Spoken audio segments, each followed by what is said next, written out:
Washington. Techno Chauvinists will try and use technology even when technology is not the appropriate answer. Welcome to the Washington Tech Policy Podcast. The latest tech law and policy news and brightest tech law and policy experts wherever you are. So you can stay informed, on the move, in less time. From Washington, D.C., it's the Washington Tech Policy Podcast. With Joe Miller. Joe Miller. Google is under fire for training facial recognition technology on dark-skinned homeless people. How do companies like Google balance between having a diverse database and using dubious tactics to obtain that data? Also, is Facebook enabling the Trump campaign again? And Meredith Broussard is my guest. Hey everybody, the New York Daily News reports that Google apparently sent out contractors to train facial recognition on dark-skinned homeless people. The revelation comes after several former Google temp workers came forward. Google has acknowledged the program, though, and said its primary goal is to have a diverse and inclusive data set. Better security is also a goal, said the Google spokesperson, because the company is seeking to protect as many people as possible. But the workers took issue with some of the specific tactics they were asked to employ via their staffing agency, Randstad, under the direction of Google, such as paying homeless people with $5 gift cards in exchange for their images. More in the Daily News. The CEO of the Democratic National Committee, Seema Nanda, went on CNN last week and accused Facebook of catering to Trump by allowing him to mislead the American people, end quote.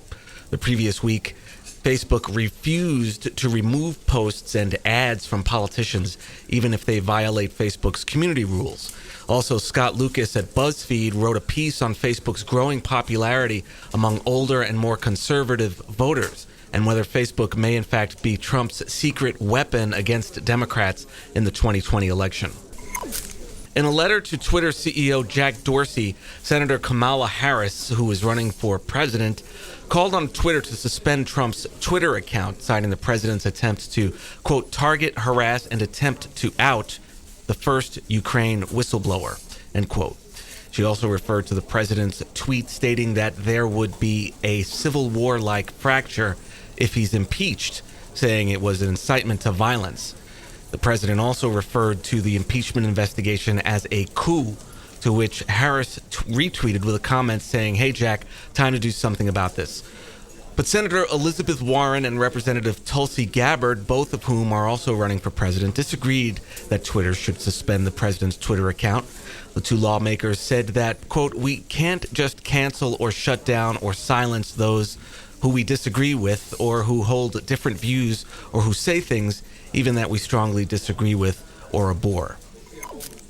The D.C. Circuit Court of Appeals upheld the FCC's 2017 repeal of the 2015 net neutrality rules. The court sided with the FCC in saying that the internet isn't a telecommunications service. It was a mixed opinion, though. The court said that the FCC didn't make a compelling argument that the FCC preempts state law. This clears the way for states to enact their own net neutrality rules, provided that they don't undermine the repeal order. The court also said the FCC failed to properly consider the effect the rules would have on public safety, serving the underserved, and a wonky area of telecom law that deals with regulations around how ISPs should attach telecom equipment to existing telephone poles. The Department of Homeland Security has proposed a rule that would allow the widespread collection of DNA from detained migrants. The Trump administration argues that the effort would aid the U.S. in identifying undocumented individuals. But policy experts cited in roll call are concerned that the program is just another way to target people of color. Tim Cook filed an amicus brief in the Supreme Court urging the court to protect the Deferred Action for Childhood Arrival program. If the Supreme Court rules against the program, hundreds of thousands of individuals who arrived in the U.S. as children, some of which work at Apple, could face deportation. Google researchers presented a model that recognizes speech in 9 data-scarce Indian languages at InterSpeech 2019 last week. The researchers say the model allows for real-time speech recognition of all of the languages and does so better than other models. The languages include Hindi, Marathi, Urdu, Bengali, Tamil, Telugu, Kannada, Malayalam, and Gujarati. The House Financial Services Committee, for which California Representative Maxine Waters serves as chair, is demanding that Facebook CEO Mark Zuckerberg testify regarding his plan to introduce Facebook's Libra cryptocurrency. The company has planned to send COO Sheryl Sandberg, but the committee indicated that sending Sandberg is insufficient. Waters has called for Zuckerberg to testify by January. Microsoft reported a hacking attempt linked to Iran on 2,700 email accounts, of which 241 were successful. Some of the accounts included presidential candidates, according to The Hill, which also noted that an undisclosed source indicated that the Trump campaign was among the targets. The Trump campaign has said that it does not have any evidence of an attack. Finally, the Federal Aviation Administration has approved UPS's plan to operate an unlimited fleet of drones nationwide. The drones are permitted to operate at night, but not yet in populated areas. UPS has not announced plans to train existing drivers to pilot the drones. And you can find links to all these stories in the show notes and also in our Twitter feed, and our handle is @WashingTech. Stay with us.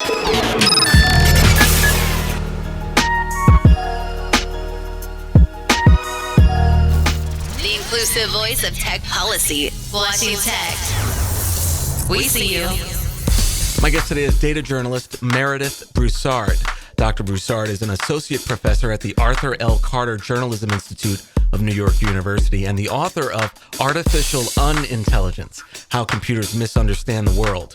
Her academic research focuses on artificial intelligence and investigative reporting. She's an affiliate faculty member at the Moore Sloan Data Science Environment at the NYU Center for Data Science, a 2019 Reynolds Journalism Institute Fellow, and her work has been supported by the Institute of Museum and Library Services, as well as the Tow Center at Columbia University. A former features editor at the Philadelphia Inquirer, she has also worked as a software developer at AT&T Bell Labs and at the MIT Media Lab.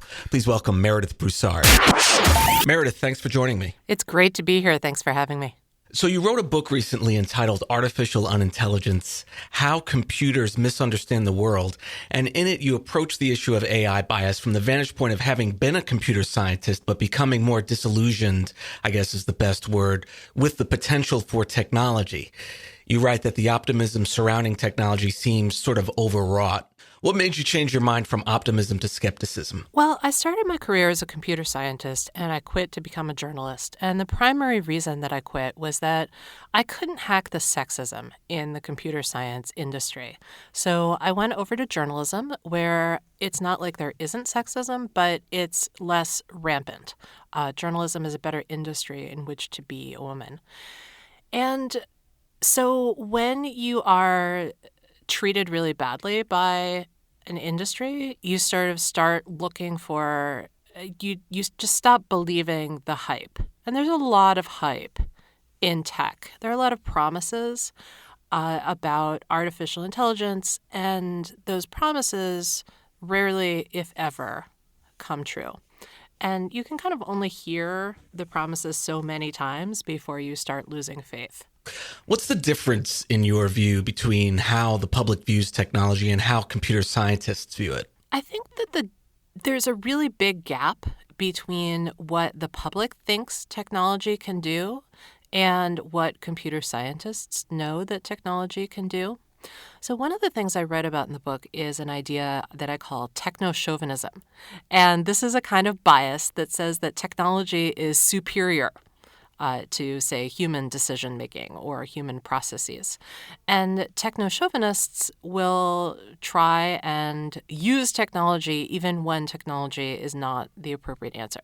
So what I argue is that it's not a competition, that really we should be thinking about what is the right tool for the task. Because sometimes the right tool for the task is something sophisticated like a computer. And then other times it's something simple like a book in the hands of a child sitting on its parent's lap, right? One is not better than the other. It's really about what's appropriate. So somehow in the past 20 years or so, we have gotten into this this reflexive kind of bias where we think, oh, let's use technology for everything. So I would encourage people to step back and be more measured and considered about when it is and is not appropriate to use technology. And part of that is understanding what technology can and cannot do. So as a computer scientist, I can look at a computer program and I can look at the claims that are being made about that computer program, and I can say, oh, well, that claim is not validated by the computer program. But if you don't actually know how computers work, on a really, if you're not super familiar with how they work, then it's easy to get drawn in by grand marketing claims. You also wrote in your book about how AI and machine learning bias impacts standardized test scores and leads to standardized test disparities. Explain that for us. What's the connection there? So this section of the book came about because I was working on a story about standardized tests in public schools. And I asked the question, do Philadelphia public school students have all of the materials that they would need in order to learn the material that's on the state-mandated standardized tests? All right, so there are a lot of specifics in that question. I asked this question because I was curious about why Philadelphia had never been able to get more than 50% of its students to pass the state-mandated standardized tests, because I'm a professor, I know how these things go, and I also used to teach. I used to tutor for standardized tests, so I know that there are these methods that you can use to get kids to do better on the tests. I also knew that the same people who write the tests write the books that you use to prepare for the tests, which makes a lot of sense, right? Because when you think about how do you study for a test, well, you go over the material that your teacher gave you in class, right? And you go through the readings and you work on the problem sets. And teachers don't test their students on material that hasn't been introduced in class, right? So when you look at a standardized test, you can look at it and say, okay, well, what do you need to know in order to pass this test? And so I originally thought that I was going to be able to make some sort of high-tech, beat the test kind of strategy thing. And it turns out you don't need that. The only thing you need to do to pass these tests, these Pennsylvania standardized tests, is you need to read the book. That's it. But Philadelphia public schools didn't have the books that the students would need. Most of the schools did not have sufficient books. And furthermore, they didn't have enough money in their budgets to buy the books, even if they wanted to. So they had plenty of money for buying technology that would be implemented in kind of spotty ways, but they didn't have enough money for books. This was in all schools. So the problems that you see in Philadelphia public schools are the same problems that you see in every other large urban school district in the United States. They don't have enough money, period. And their facilities are not in any kind of shape. So a lot of people think, oh, well, why are we still buying books in this day and age? Why haven't we gone to giving every student a laptop or, doing everything on iPads? And there are some very practical reasons for why we haven't done that. So one thing is that large urban public schools often don't have air conditioning. So in Philadelphia, when the temperature goes over 100 degrees, they close the schools.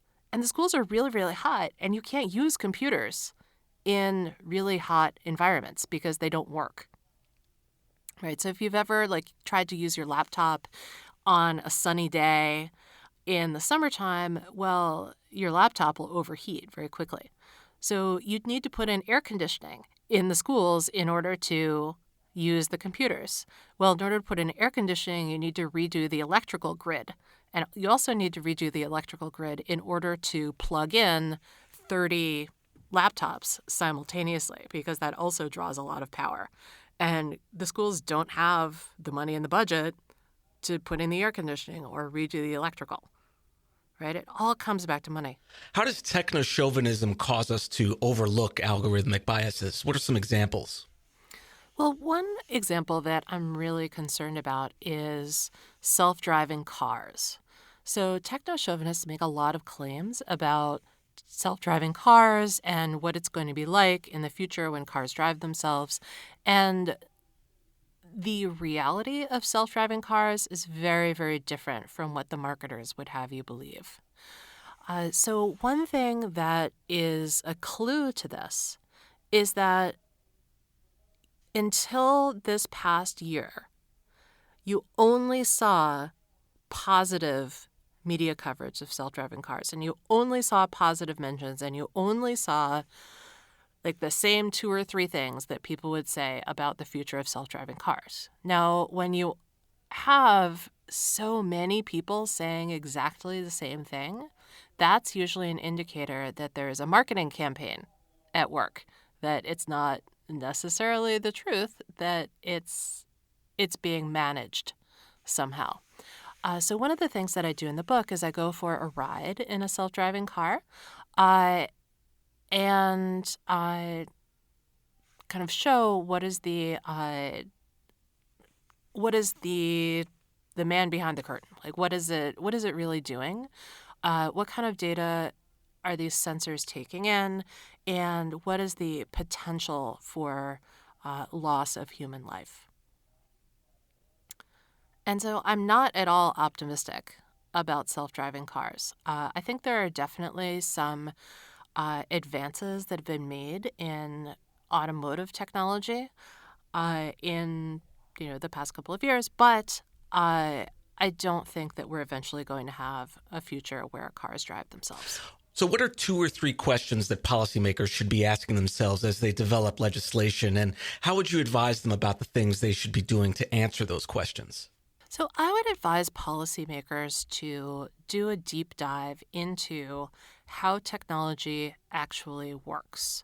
So one of the reasons that I wrote this book is because I wanted there to be a plain language explanation of really sophisticated technical concepts. So you have to understand the technology in order to make good policy around technology.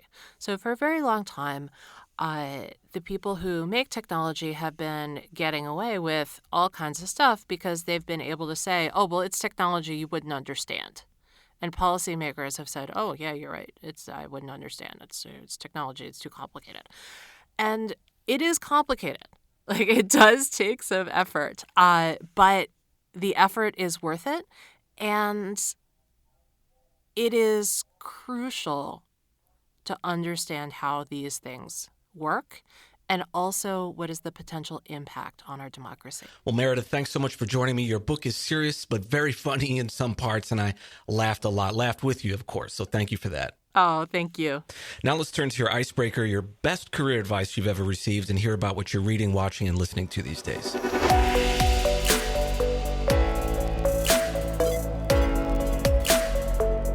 Okay, so it's time for this week's icebreaker. If you could rid the world of one thing, what would it be? Techno Chauvinism. There you go. All right. What's the best piece of career advice you've ever received? The best piece of career advice I think I've ever received was at a talk when I was working at AT&T Bell Labs when I was young.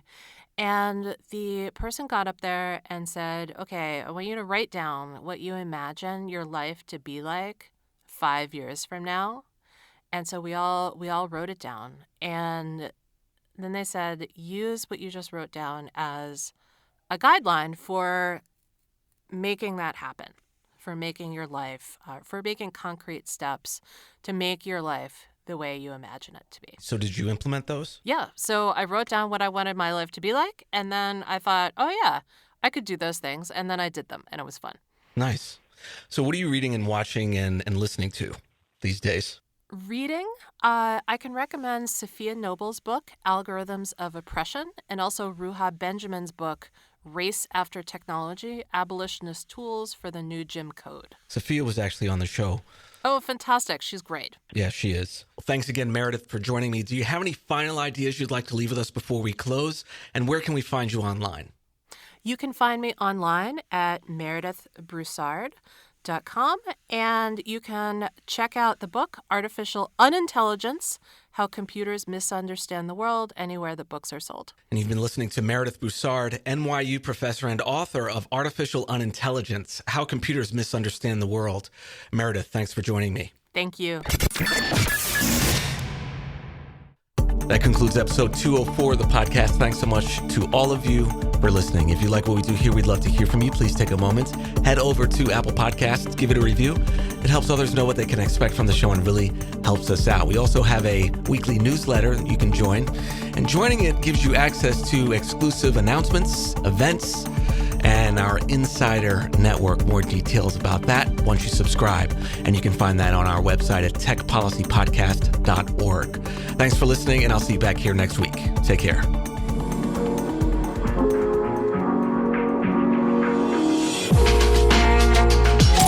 Washington Tech.